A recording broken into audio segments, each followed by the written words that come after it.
Agora vamos lá. Você esteve no tempo em que... e eu acho que não é mais tabu para ninguém falar sobre isso, né? No tempo em que a Ford anunciou que encerraria as atividades, porque as atividades Fabris... Essa época eu estava nos Estados Unidos, mas eu, obviamente, acompanhava isso de perto até certo ponto. porque, a grosso modo, no popular, no empírico, a Ford saiu do Brasil. Contudo, porém, entretanto, 6 meses depois, vimos a notícia. A Ford contrata 150 engenheiros e o campo de Tatuí, enfim. Pra gente que é do métier, moleza entender. Mudou a operação. A Mercedes-Benz fez a mesma coisa. Aliás, de uma maneira hoje muito mais catastrófica do que acontece com a Ford, descredenciando alguns concessionários e realmente mudando o perfil até de produto que fabricava-se aqui. E a evolução foi tamanha que aqui eles decidiram não investirem mais, não fabricar diferente do que faz a BMW, falando isso no segmento premium. E a Ford saiu, fecharam algumas concessionárias. Na verdade, foi um remanejamento até de capilaridade, né? Porque o seu ticket sobe, não é todo mundo que tem capacidade de chegar até lá. Mas quem ficou teve que ouvir. Ué, mas a Ford não saiu do Brasil? Mas a Ford não saiu do Brasil? Como se tratou esse processo para você que é de marketing e imagem de marca, está muito ligado com o seu trabalho? Eu acho importante até falar um pouco aí. Eu vou te dar uma perspectiva, eu acho que é até mais particular, a forma como eu vejo, né? Como eu te falei, eu estava nos Estados Unidos nessa época, né? Eu morei nos Estados Unidos 3 anos. Vou dar um refresh aqui. E é engraçado que essa movimentação, ela não... sob o meu ponto de vista, sob a minha perspectiva, ela começou lá fora. E ela não é necessariamente algo com o Brasil em particular. É algo que é uma movimentação estratégica que a Ford fez, né? A Ford tomou uma decisão, quando eu estava lá nos Estados Unidos, que foi extremamente polêmica lá, e ela foi muito criticada por isso, quando ela decidiu descontinuar os carros pequenos, né? Então deixou e lá o Fusion era carro pequeno. Sim. Na verdade, ela descontinuou os sedãs, então Focus foi embora, Fusion foi embora, ela descontinuou os carros menores, né? Porque houve uma mudança estratégica onde a empresa resolveu que ela ia começar a investir aonde ela era forte, aonde ela tinha começar a investir o dinheiro nos programas que de fato traziam um retorno muito maior, né? Do ponto de vista de margem e de imagem, né? Nas duas pontas. Foi aí que a Ford foi fazendo isso ao redor do mundo, né? Há não muito tempo atrás, teve até uma festa de despedida do Fiesta, da Europa, né? O berço dos carros pequenos, a Ford saiu do Fiesta.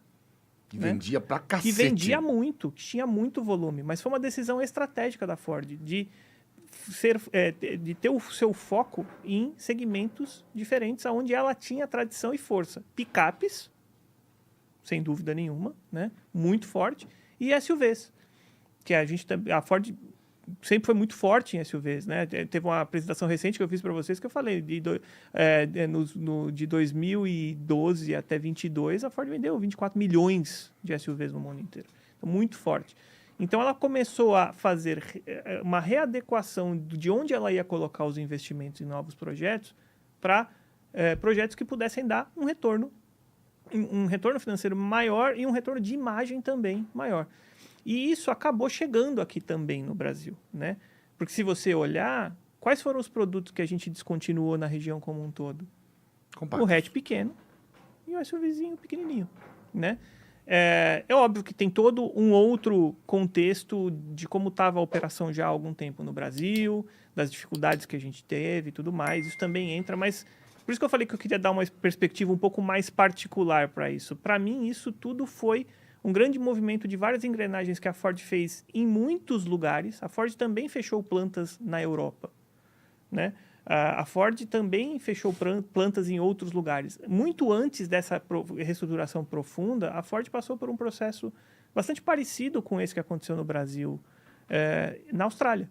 A Ford tinha fábrica na Austrália e a Ford fechou as fábricas da Austrália. Isso já há bastante tempo atrás, eu acho que há mais de 10 anos até.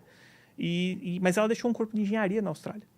E o Corpo de Engenharia da Austrália é um dos principais corpos de engenharia, junto com o da América do Sul aqui, que a gente ainda tem no Brasil, que projetou a nova Ranger. Por exemplo. Desenvolvimento lá, né? Pô, você Entendeu? tem de tudo ali, de temperatura, de tudo. Exato. Então, as empresas, né? O objetivo de uma empresa, além de dar lucro, é se perpetuar. Né? E aí, em algumas fases, você tem que fazer essas mudanças de rumo, ou de fazer uma mudança estratégica mesmo, para poder sobreviver e crescer. Você pode até dar um passo para trás em um momento, para depois poder dar vários mais à frente. Agora, do ponto de vista de marketing, que você falou, é muito difícil. Né? É uma situação bastante difícil para a gente, foi sempre. Eu voltei para o Brasil em 21, julho de 21, e eu voltei na área... Auge da pandemia, morrendo auge, gente isso. pra cacete. Voltei na área de Customer Experience. Né? Eu não estava exatamente no marketing. Tava... Então, várias coisas que a gente vê hoje, que a gente fala bastante em todos os lançamentos que você vai e tudo mais, que a gente anuncia aqui no nosso pacote de experiência, surgiram da área de CX, né? Da área que, de novo, foi buscar o input do cliente, onde estão as dores de fato, falando com clientes reais, no concessionário, na loja, na rua, onde fosse, para entender e propor soluções. Mas voltando, assim, a gente... Ali se criou, logo depois, né, de tudo que aconteceu do fechamento, a gente teve que criar uma estratégia nova de qual é o que vai ser a marca Ford daqui para frente, né? Olhando para os planos de produto que a gente tinha, olhando para o tamanho de rede que a gente tinha, para o tipo de produto que a gente ia conseguir vender e tudo mais. E foi aí que nasceu o nosso posicionamento hoje, que é o Ready for More, que posiciona a Ford como uma marca de ação. E hoje, quando você olha para o nosso portfólio, você consegue ver isso de uma forma muito clara, né? Que os nossos produtos todos têm uma identidade. Cada um deles tem uma identidade muito clara, né? Eles têm uma proposta muito clara. Cada um deles se posiciona de uma forma muito forte no mercado, né? A gente tem alguns produtos que sequer você consegue elencar um concorrente direto. Vou dar exemplo de um aqui, o Bronco. O Bronco Sport é um carro que... Qual o concorrente direto do Bronco Sport? Só ele é o que é. Né? Ele não tem um concorrente direto. Né? E alguns que têm concorrente direto, em breve não terão. Né? Mustang, por exemplo. Né? Ainda existe o Camaro, mas a GM, infelizmente, anunciou aí que vai sair. Então... É que o Mustang trafega no lúdico e no esportivo, né? Do cara que sempre quis ter até o cara que fala assim, eu não quero um Porschezinho, eu quero um Mustangão. Tem gente que pensa assim. E nesse jogo global da Ford e das plataformas, o único carro que sobrou foi o Mustang. É verdade. Pode olhar.